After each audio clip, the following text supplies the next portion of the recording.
Rossiyaning ayrim hududlarida mehnat muhojirlarini urushga tortishning yangi usuli paydo bo'ldi.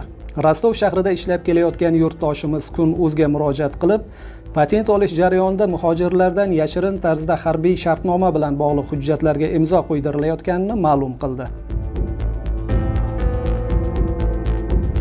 Uning aytishicha, shahar ko'chalari, odamlar gavjum maskanlar va jamoat transportlariga targ'ibot e'lonlari ilib qo'yilgan.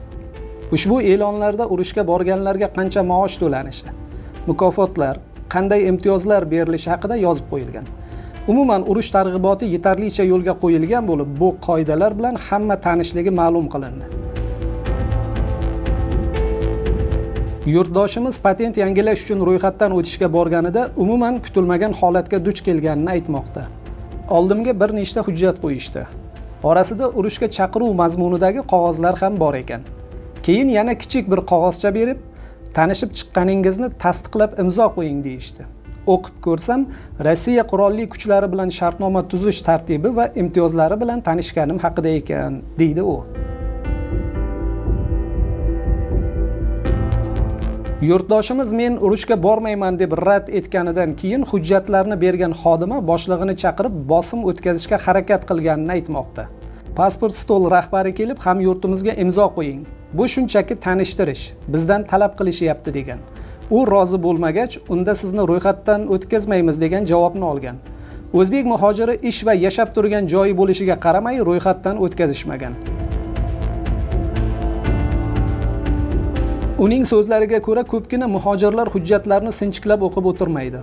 Rus tilini yaxshi bilmaydiganlar ham bor. Eng yomoni tezroq patent olay deb shoshgan odamlar o'ylamay turib imzo qo'yib yuborishadi. Natijada bilmagan holda harbiy kontraktga rozi bo'lganliklarini yozma tasdiqlab yuborishadi. Aslida patent uchun talab qilinadigan hujjatlar ro'yxati aniq. Uning ichida harbiy xizmatga oid hujjatlar yo'q. Migratsiya markazlari muhojirni kontraktga rozi qilishga majbur qila olmaydi va bunday bosim qonunga zid. Rostov viloyatida kuzatilgan holat shundan dalolat beradiki, muhojirlarni urushga tortish siyosati endi oddiy ish yuritish jarayonlariga qadar kirib bormoqda. Bu esa migrantlar huquqiga bevosita tajovuzdir.